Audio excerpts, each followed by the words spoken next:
Isso é trauma. Freud explica. Olha só. O que a gente vai trabalhar hoje, galera? Olha só. Bem, a princípio, o que é importante para a gente na prática laboratorial, além do conceito fundamental de utilização de equipamentos, é você pelo menos ter a noção da prática deles. Tudo bem? Por quê? Hoje em dia, qualquer laboratório de pesquisa, qualquer laboratório de ensino tem equipamentos bases que são aplicados tanto para pesquisa científica quanto para aulas de ciências de um modo geral. Tudo bem? Então, você não pode passar despercebido por uma disciplina como essa sem falar no espectrofotômetro, sem falar num fotômetro de chama, numa centrífuga, numa microcentrífuga. Por quê?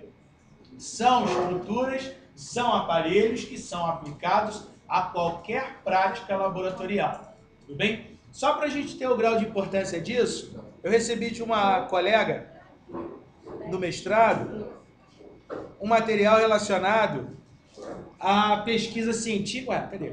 Sumiu? Foi aqui. Na pesquisa científica de exames laboratoriais voltados para biologia experimental. O que ela faz? Ela faz uma análise de doenças cardiovasculares através do uso de cobaias, né? Mas, Valdemir, como é que a pessoa vai estudar todos os elementos específicos da aterosclerose para entender como acontece uma doença cardiovascular? Enfim, como é que ela produz esse processo? Simplesmente com o uso de cobaias. Mas qual é a metodologia aplicada para essa dosagem? Simples. Se vocês derem uma olhadinha, testes de perfil enzimático com o uso de espectrofotometria, o equipamento que a gente vai apresentar hoje. Mas, poxa, dá para falar nisso um negócio tão simples, tão básico, tão arcaico? Arcaico em laboratório de análises clínicas. O espectrofotômetro, talvez, seja um dos equipamentos mais antigos dentro de um laboratório, só perdendo por fotocolorímetro. Porém, diga-se de passagem, é um aparelho que é usado com vastidão numa atividade específica de pesquisa de mestrado e doutorado, certo? Então, qualquer laboratório vocês podem deparar com tais equipamentos. E a metodologia desses procedimentos devem ser cuidadosamente apresentados para que sejam visualizados de maneira adequada, sejam seguidos de maneira adequada. Você não pode chegar, sacrificar uma cobaia e simplesmente deixar o material a esmo. Não. Existe todo um parâmetro de avaliação. Existe toda uma diretriz, um protocolo para você adequar a sua atividade. Tudo bem? Então, resumindo, a metodologia de pesquisa e de ensino hoje adequa a esses equipamentos. Vamos saber hoje o básico deles, que significa o quê? Saber um pouco da função de cada um. O primeiro que a gente precisa falar é o aparelho chamado de espectrofotômetro. Como o próprio nome já diz, espectro caracteriza o quê? O que é um espectro? Só para lembrar rapidamente. Fantasma, sombra. Oi? Uma figura mitológica, ou outro exagerado. Bem, ghost, um fantasma. Espectro vem, na verdade, de sombra. A técnica de espectrofotometria é um tipo de procedimento que se adequa à absorvância de substâncias. Ele mede a absorvância de substâncias. Valdemir, não entendi. O que significa isso? Português, André. Simples. Eu tenho em minhas mãos aqui um tubo de ensaio, teoricamente translúcido, não é? Sim, certo? Se eu pego esse tubo de ensaio e coloco água e submeto esse tubo à frente de um canhão de luz, a luz ultrapassa o tubo de ensaio, mas ele gera uma sombra, não gera? Sim. Essa sombra, passando-se a luz pelo tubo, a sombra gerada é fruto de uma retenção de luz no tubo. Isso é o que nós chamamos de absorbância. Tudo bem? Quanto maior a densidade óptica de uma substância, isso foi uma das imagens mais fabulosas que se inventou, um fenômeno mais fabuloso dentro da física e da bioquímica. A densidade de uma solução define a concentração de determinados metabólitos. Ou seja, se eu pego uma solução de dosagem de glicose e ela fica de vermelho para vinho, a tendência dela alcançar o quê? Uma maior retenção de luz. Quanto maior a retenção de luz, maior será a absorbância dessa análise. Tudo bem? Então, o que acontece? Basicamente, o espectrofotômetro é um equipamento que é utilizado para dosagens bioquímicas por medida da densidade óptica. Tudo bem? Por medidas de densidade óptica. É o básico que a gente precisa entender. Essa densidade óptica a gente pode chamar de absorbância.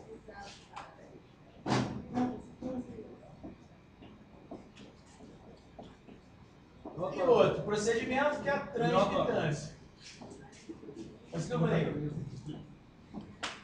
Conseguiu ver a foto ou não? Não, mas não pelo meio também não. Tá bem. Nossa! Ainda bem, a foto é tão Parou, boa que queimou. parou completamente de trabalhar, você faz uma foto. Toda uma vez, vida dessa. cara. Obrigado, mesmo. Quanto faz? É melhor ciência que eu vou escrever no quadro. Paralelo. Decide. Vai deixar assim. Ele tá tentando tirar sério. Pois Só é. apagaram que a gente não vê a cara do professor. Melhor. Vamos lembrar disso um dia na prova. Olha só. Aquele 0,5. Vai fazer prova comigo. Então, absorbância é um procedimento que é utilizado para dosagens bioquímicas, para dosagens imunológicas e muitas das vezes também, certo? É isso que eu quero que vocês aprendam. Espectrofotometria é um aparelho que faz a investigação de métodos por absorbância e transmitância, ok? Outro equipamento que está no quadro, eu vou pular esse que eu não botei na ordem, né, para variar. Outro equipamento muito adequado na nossa prática, cadê ele? Esses dois. Já utilizamos esse aparelho em uma das nossas práticas, que é a centrífuga de microhematócrito. Qual é o objetivo da centrífuga de microhematócrito? Quebrar os tubinhos, fazer o... Quebrar o tubo, fazer cerol, o que mais?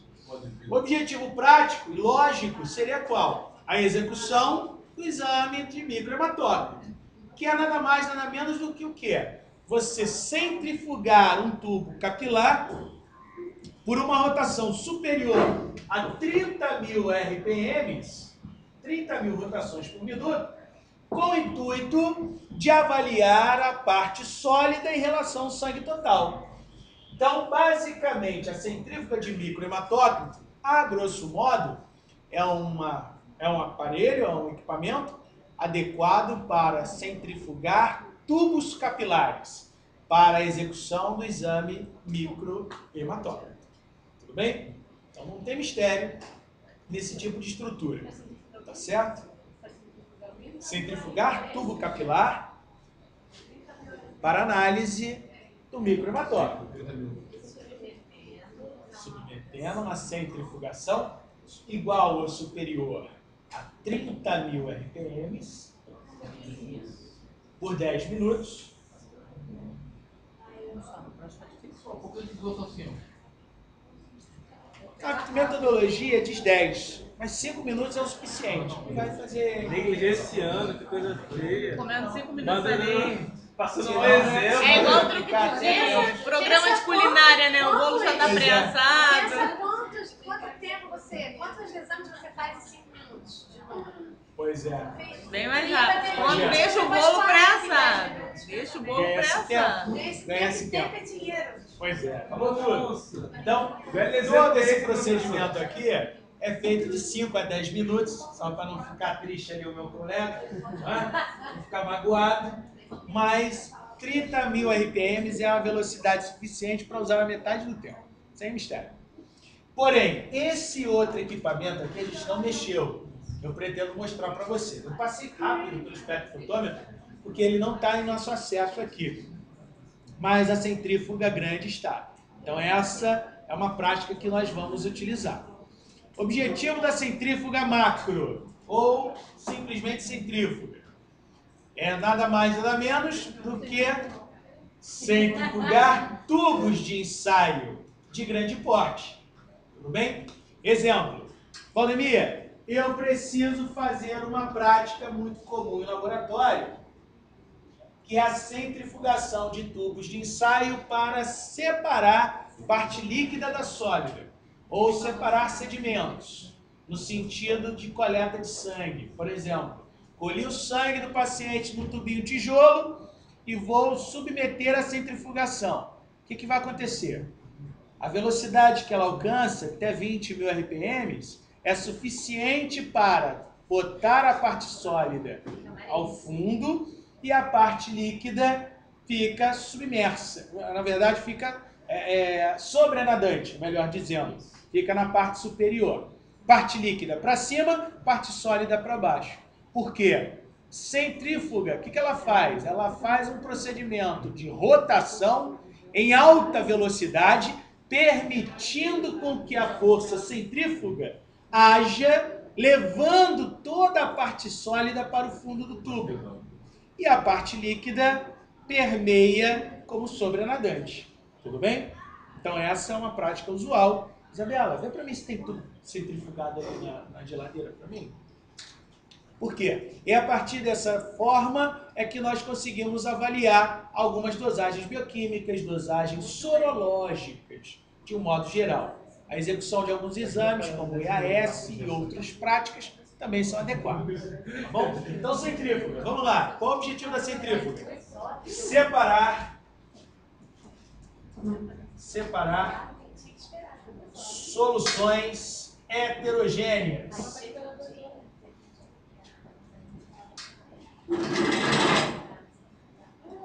Heterogêneas, como sangue, urina, material fecal, etc. Tudo bem? A centrífuga é aplicada em várias práticas laboratoriais. Várias. Por quanto tempo e qual velocidade? Boa. Valdemir, há quanto tempo e qual a velocidade adequada para esse procedimento? Deixa eu mostrar a centrífuga, né? Antes de mais nada, acho que é melhor. O que acontece? A centrífuga, ela é um equipamento que é utilizado em práticas de separação. O que acontece? Dentro dela, nós temos exatamente essa imagem que nós chamamos de valetas. O que são as valetas? As valetas são estruturas que acomodam os tubos de ensaio, no sentido de melhorar o procedimento de centrifugação, tudo bem? O tubo de ensaio, uma vez submetido a essa valeta, naturalmente ela pode centrifugar sem a necessidade de tampar, que é outro fato interessante, tá bem? Tem gente que acha, tem que tampar o tubo. Não precisa, ô Bisonho. Por quê? Primeiro que o tubo, ele vai centrifugar, o aparelho vai rodar em força centrífuga de dentro para fora. Então, ao ele gerar a horizontal em alta velocidade, a amostra não vai escorrer. Não tem como, tudo bem? Não existe esse procedimento. Mas, sempre bom afirmar, a centrífuga ela trabalha sempre equilibrada ou tarada. O que é isso? Tarar a centrífuga. O que acontece com a máquina de lavar se você pega a roupa e bota toda de um lado só do cesto? No ato da centrifugação, ela vai sambar. Por quê? O peso está desequilibrado na máquina de lavar. A mesma coisa no tubo de ensaio, na centrífuga, com relação ao tubo de ensaio. Vejam só, a partir do momento que eu coloco um tubo na centrífuga com um volume de líquido X, o outro lado tem que estar com o volume paralelo, sempre em posições opostas. Para quê? Para que não sofra nenhum tipo de problema em termos de desequilíbrio. Um tubo de coleta com água, com o mesmo volume, para te adequar ao procedimento, ou você pode fazer uma triangulação dos tubos. Que é o quê? Eu posso colocar um em cada extremidade e bota para rodar e seja o que Deus quiser. Essa situação é uma prática de centrifugação sem problema, desde que você faça adequadamente, com os tubos equilibrados. Tá certo?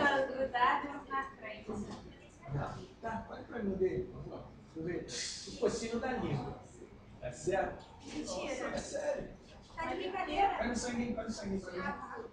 Não colhe a vaca, monitora? Monitora? Não vou levar. Não colheu? Eu tenho seguido aqui. Tá bom, vamos lá, eu colho então. Então me dá o braço. Ah, Olha só, gente. Primeira parte, brincadeiras de lado. A centrífuga comum, ela tem alguns equipamentos de procedimento básico. Primeiro, deixa eu ver se eu consigo achar aqui a posição. Achar tão cedo. Olha só. Primeiro passo. Existe um botão aqui, que é o botão básico, liga, desliga, e ninguém tem problema com ele, não é? Porém, outro fator interessante é o controle de velocidade. A centrífuga comum, ela paira por um intervalo de 1 a 30, sendo que cada unidade aumentada justifica 500 RPMs. Ou seja, o que significa isso? Botei do 0 a 1, 500 rotações por minuto. Do 0 ao 2, 1000 rotações por minuto. Do 0 ao 3, 1500. Do 0 ao 4, 2000, e assim vai. E uma pergunta que o colega fez ali, mas tem extremo fundamento, é qual? Qual é a velocidade que as amostras devem ser centrifugadas? A resposta mais adequada é depende. Depende do quê? Depende do tipo de amostra a ser analisada. Exemplo, Valdemir, eu quero separar sangue. O que eu devo fazer? Simplesmente rodo no máximo que a centrífuga der. Eu quero só o soro. Opa, tá vivo? Eu quero só o soro, então posso centrifugar a amostra brincando aqui a 10.000 RPMs sem qualquer constrangimento. Agora, Valdemir, eu tenho que centrifugar urina. Opa! Sedimento urinário, amostra urinária, é uma das mais delicadas a serem avaliadas em laboratório. Logo, a velocidade que você utiliza para a urina é no máximo, 1.500. 1.500 rotações por minuto é o máximo que se deve. Por quê? Olha que problema. O colega começou a estagiar no laboratório, quer tirar uma onda, fez todos os exames de urina. Só que pegou 100 amostras de urina para centrifugar e botou tudo em alta velocidade. Botou em 10.000. Beleza. Sabe o que ele fez?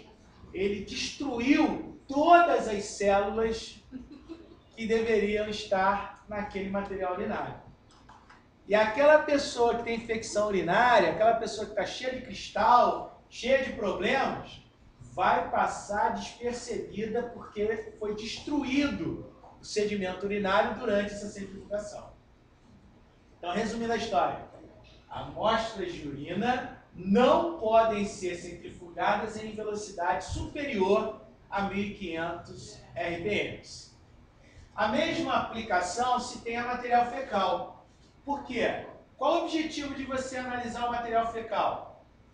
O objetivo imediato de uma análise de material fecal é você ver sedimentos específicos, como esses daqui. Olha que curioso. Quando você quer visualizar sedimentos fecais, você na verdade quer ver isso aqui. São materiais específicos a serem avaliados, como é o caso ovos de alguns eumintos. Como esses. Ué, tô vendo nada. Pois é, para um olho não treinado, você não quer o que deve ter. Mas tem ovo de Ascaris, isso são ovos de Ascaris, ovo de Schistosoma mansoni, olha a espícula lateral aqui, tudo bem? Cistos de Giardia, que são translúcidos e ovalados. Tá bravo, né? Isso aqui é o pessoal que bebe água da bica do campo de futebol. Né? Normalmente fica assim. Então aqui, brincadeira, ó, cisto não. Ovo de Trichuris trichiuria, e ovo específico de outro minto. Então o que não falta é parasito. Se você pega a amostra fecal e roda a 10.000 RPMs, o que vai acontecer? O que vai acontecer? Simplesmente você vai destruir grande parte desse material. Principalmente se for ovos frágeis como esse aqui. Ovo de enteróbios vermiculares, o Oxiurus. Um ovo que é extremamente fragilizado. Né? Então, gente, resumindo a história. Sedimento fecal, sedimento urinário, velocidades baixas. Tudo bem? A amostra urinária é a mesma coisa. Não sei se você já viu a amostra de urina. Esses daqui, ó, por exemplo, cristais de fosfato triplo magnesiano. O cristal definido por urina alcalina. A urina, quando está com pH acima de 7, ela tem esse padrão. Não é? Ali é um cilindro hialino com fosfato. Fosfato amorfo. Olha aqui cristais de fosfatos, mas são a poeira. Mas os mais bonitos são esses. Né? Bonito de ver. Pior é de ter. Oxalato, esse? Olha os cristais de oxalato de cálcio, pessoal. Ah, eu não bebo água, mas bebo 2 litros de leite. Olha que beleza, como é que vai ficar os rins de vocês. Né? Fica mesmo entupindo leite, entupindo de leite, igual o bezerro desmamado. Olha os cristais de oxalato de cálcio, que podem se depositar nos rins. Isso tudo, ó. O pior é esse. Ácido úrico. É verdade. Pessoal que se entope de carne vermelha, come igual um tarado, carne vermelha mal passada, né? Bebe vinho, só vinho bom, sangue de boa, né? Aquele vinho de primeira categoria. Pois é. Pois é. Sultão pra baixo, né? Isso aí. Então, se entope de vinho, come um monte de carne vermelha mal passada. Pois é, vai embora. Aqui, ó, de média a longo prazo, pessoal, ter esse cristal na urina é a pior coisa que tem. Imagina isso saindo pelos rins. A sensação que o cara tem é que está urinando cerol. Verdade, distribuído. A dor é intensa. O processo inflamatório. Tá vendo? Olha só o que acontece no rim. Olha que pedrinha bonitinha, dá para o pessoal ver aí? Aqueles cristais microscópicos que são analisados após a centrifugação, pode virar isso aqui, ó. Uma bela de uma pedrinha nos seus rins, te dando um trabalho inimaginável. Esse aqui são... Esse é o meu. Vamos lá. Essa centrífuga aqui específica, ela tem a marcação de velocidade e um temporizador. Você pode cronometrar, definir o tempo, cada 10 minutos. Coloca lá e depois coloca a velocidade que você quer para ela desligar. Tudo bem? Então, resumindo a história, centrífuga ela serve exatamente para esse processo, para a sedimentação de materiais dos mais variados. Dentre eles, elementos celulares, como elementos também cristalóides, né? Não urinários. Olha aqui, por exemplo, essas células aqui são as mais frágeis. Se você submete a uma centrifugação rápida, tudo isso aqui some da amostra urinária. Isso pode maquiar um resultado, falsificar um resultado. Né? Você tem um falso negativo do paciente. Tudo bem? Por quê? Um erro simples de centrifugação.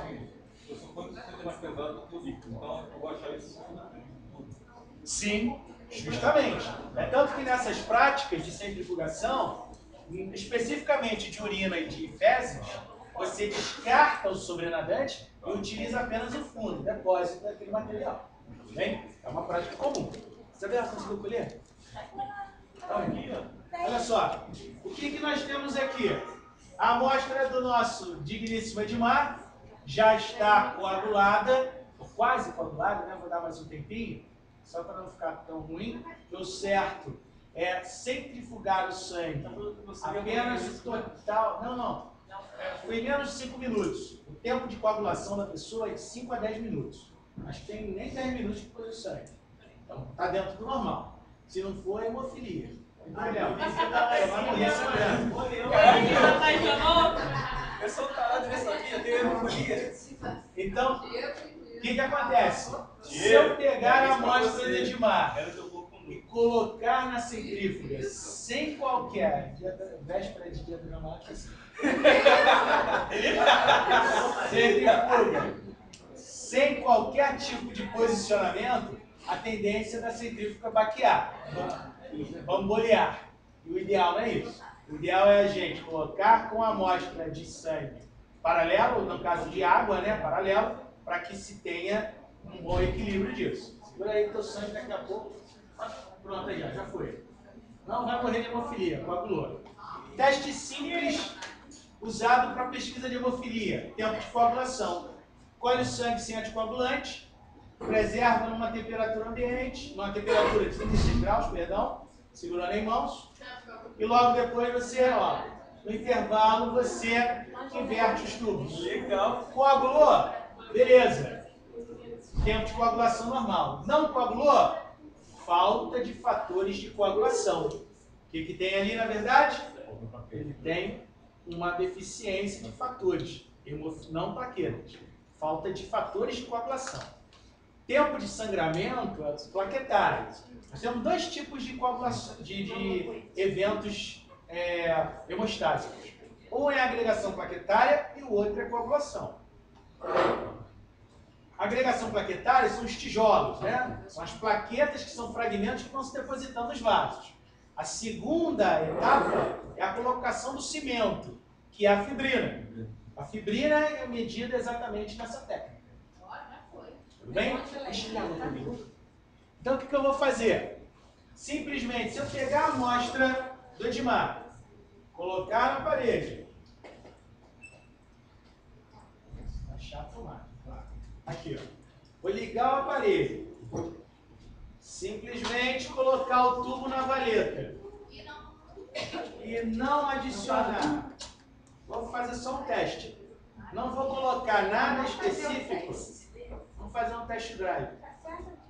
Diminui só um pouquinho, um dedinho. Eu tentei, mas você não deixou. Olha só. Se eu pegar o material, ligar, botar em alta velocidade, sem equilibrar, só botei um tubo. A tendência dela vai ser de... Ai, para com isso.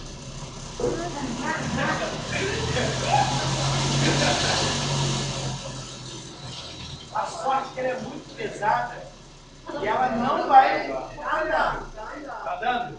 Pouco, né? E se fosse uma centrífuga mais frágil, mais leve, com certeza ela ia estar trepidando para lá e para cá.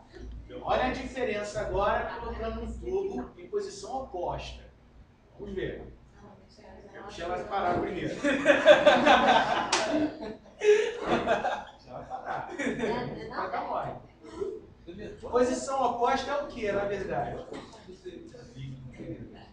Boa. Esse líquido que tem aqui sobre a centrífuga, sobre o eixo da centrífuga, é equilibrar a velocidade. Quanto maior a velocidade, mais turbilhonado a água vai ficar.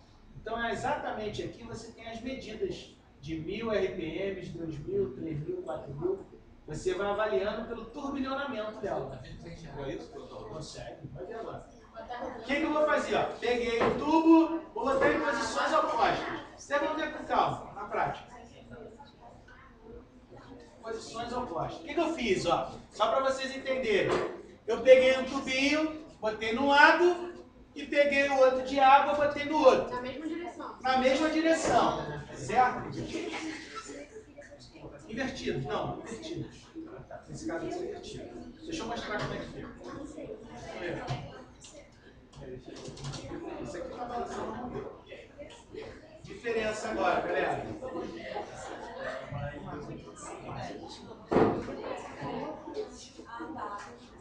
Dá pra ver. Aquela lanterna psicodélica de rico. Que show!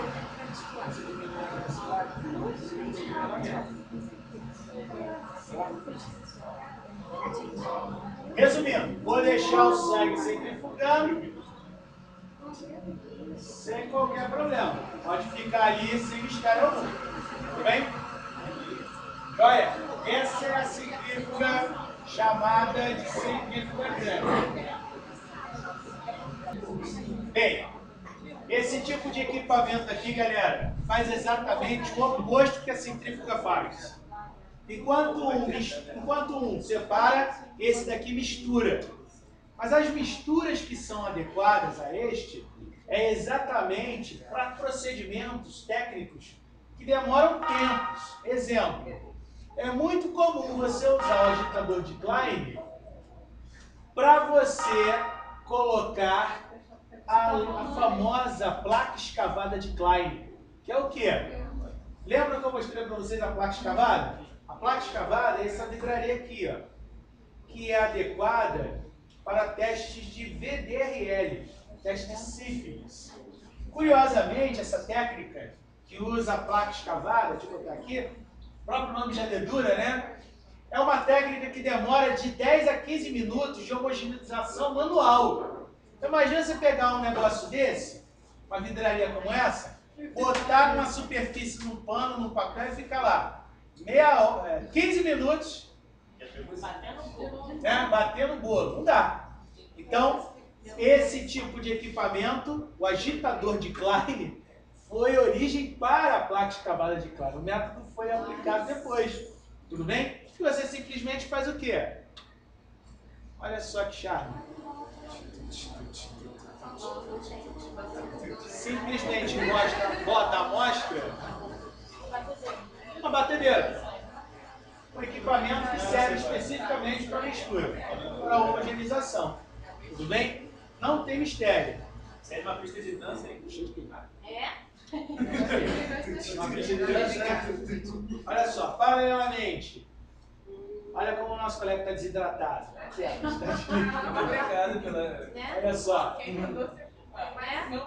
Olha o critério. Aquela amostra sanguínea, vou passar para todo mundo ver. Aquela amostra sanguínea que teoricamente estava homogênea, agora está separada. Eu posso utilizar a parte líquida para dosagens bioquímicas, dosagens imunológicas, enfim, eu posso fazer várias etapas. Começa contigo. Só não sacode o tubo, né? Antes que o corpo pense isso.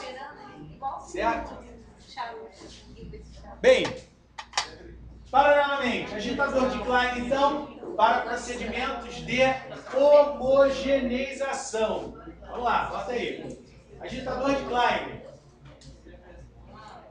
Utilizado para homogeneizar substâncias. Tá frio, mas tá frio. Por que eu vou ficar bichando de água? Homogeneização de substâncias.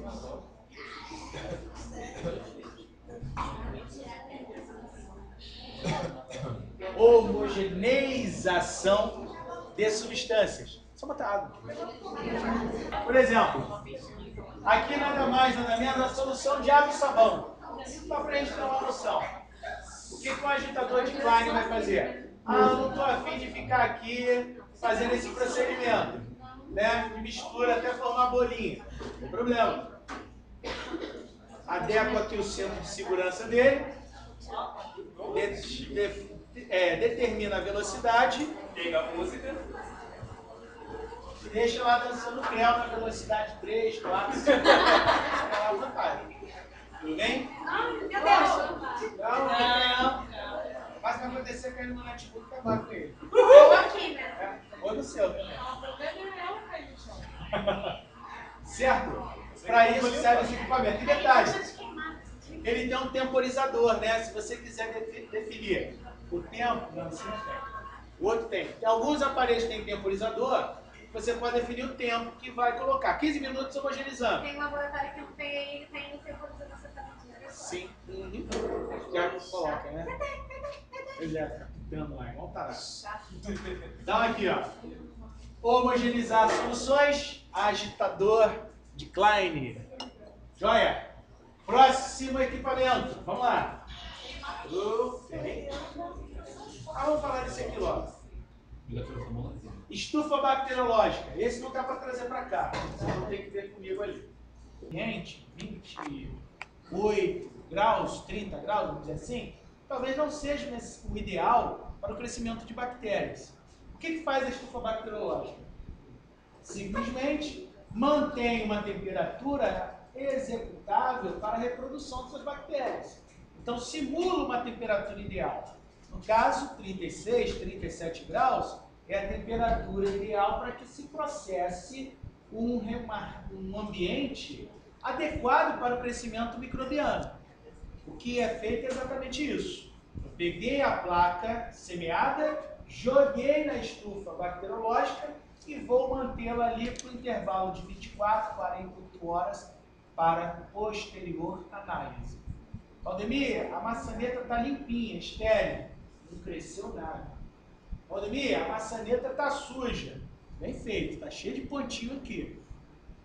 Os pontos vão aumentar. Claro, esqueceram de botar a data aqui da semeadura, mas provavelmente daqui a um dia, daqui a 24 horas, essas colônias bacterianas vão ficar mais expostas, a ponto de ficar assim, ó. Certo? Opa.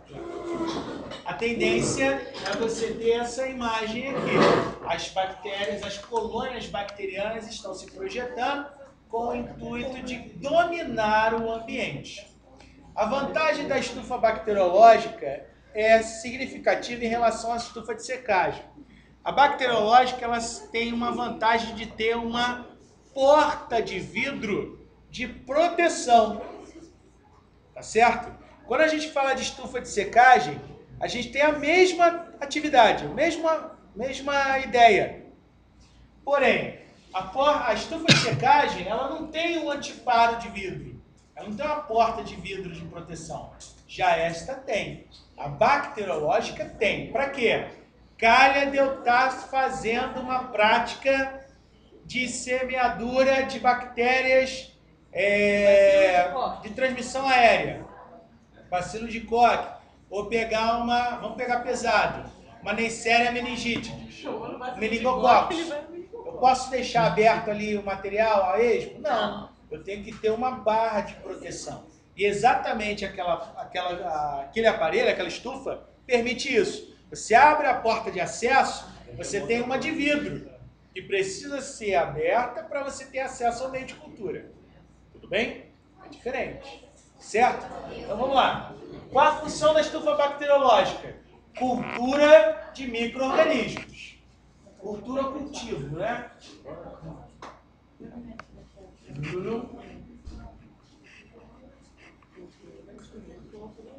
Vamos lá.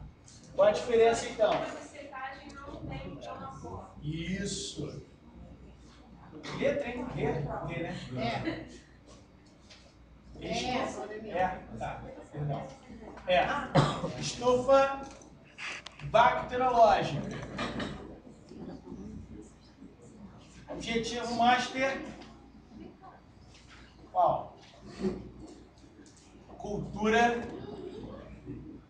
de micro-organismos. Cultura de micro-organismos. Tá certo?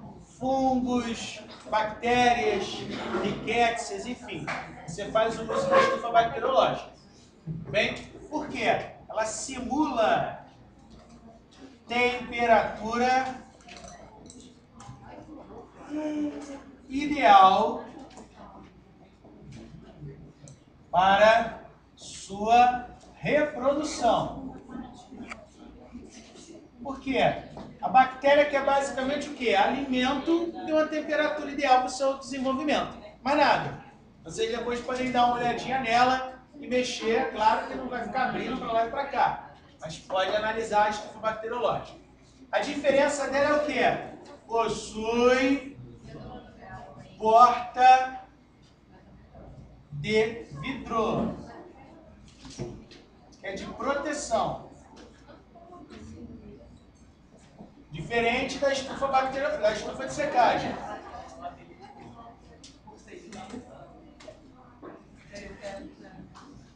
A estufa de secagem, como o próprio nome já diz, ela serve para quê? Secar vidrarias. Agora, muito cuidado. O que acontece direto é: professor, eu fui expulso do estágio porque mandaram eu secar vidro e eu botei tubo de ensaio para secar e derreteu. Claro, você botou tubo de plástico, né, Bisonho? Então, já vi laboratório pegar fogo por causa disso aqui. Né? Pegou tubo de plástico, pegou placa de Petri e botou na estufa de secagem, ao invés da estufa bacteriológica. Ligou. A estufa de secagem, a estufa de secagem ela chega a temperaturas até 100 graus. A bacteriológica, o ideal, ela ser mantida no máximo a 37 graus. Tem gente que pega e bota na de 100 e joga lá. Destruiu bactéria, destruiu placa, derreteu tudo, acabou a análise. Muito cuidado com esse detalhe. Tudo bem? Estufa de secagem para secar vidrarias, estufa bacteriológica para cultura de micro-organismos. Qualquer tipo de Qual é normalmente colocando esse temperatura cada ali, né? Preciso botar meu funil de vidro para secar. Olha, posso deixar o ambiente, mas vai demorar. Jogo lá na estufa de secagem para ser utilizada para essa prática. Vamos lá. Banho-maria regulável. Nossa! Para que serve esse aparelho aqui chamado É banho-maria? acessório para cozinha. Substâncias. Olha só. Lasanha Vamos aproveitar essa questão aqui da menina, essa tese de mestrado, e a gente tirar uma dúvida básica. O que ela fez aqui com o material? Pegou o material, fez uma dosagem lipídica em tubos de ensaio, usando um branco padrão e o teste, incubou a 37 graus Celsius com 10 minutos. Incubou aonde? Banho-maria. Banho-maria. O procedimento de um banho-maria, a importância de um banho-maria. Dá para escrever aqui, gente? Dá para ler? Tá? Banho-maria. Vai se movendo. O objetivo do banho-maria é qual? Simular a temperatura do corpo para reações bioquímicas. Simular temperaturas específicas, podemos até botar assim, temperaturas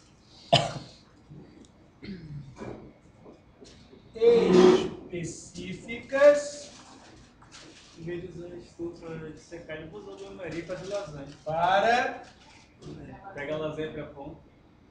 acelerar reações químicas. Então, o termo banho-maria é literalmente isso que a gente conhece na cozinha. É um aparelho que nada mais, nada menos, vai fazer o quê? Ele vai pegar,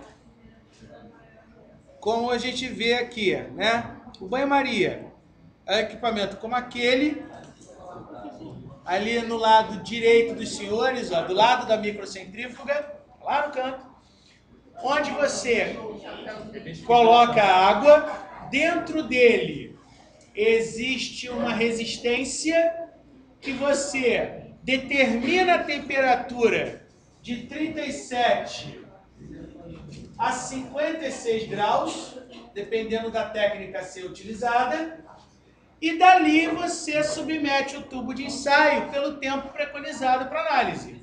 Valdemir, eu quero dosar glicose. O que eu faço? Pego o tubo de ensaio, vou alicotar o soro, vou alicotar o reagente, vou botar com pipeta, né? O reagente dentro dos tubos de ensaio, vou simular a temperatura do corpo. Vou pegar aqueles tubos e vou botar num banho-maria. Em água, que vai chegar a uns 37 graus. Chegou aos 37 graus, beleza, 10 minutinhos, joia, tirei e vou analisar no meu espectrofotômetro, fotocolorímetro, enfim, no meu analisador bioquímico.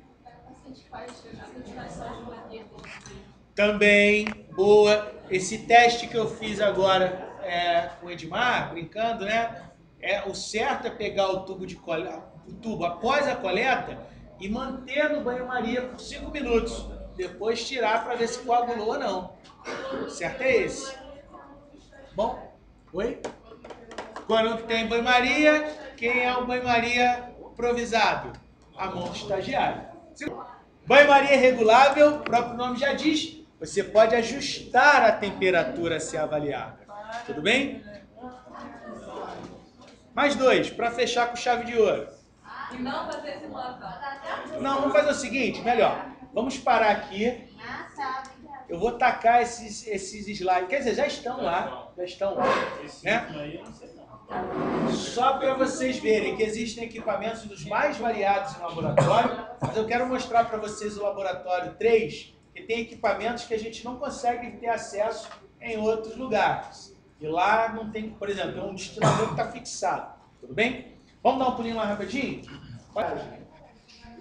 Sem o vidro. Sem o vidro. Certo? Uma vinha de passagem padrão. Uma digital ali.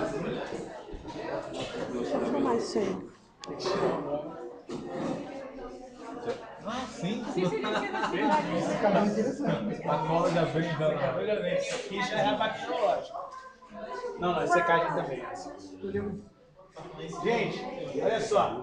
Aqui tem outros equipamentos que não são removíveis, né?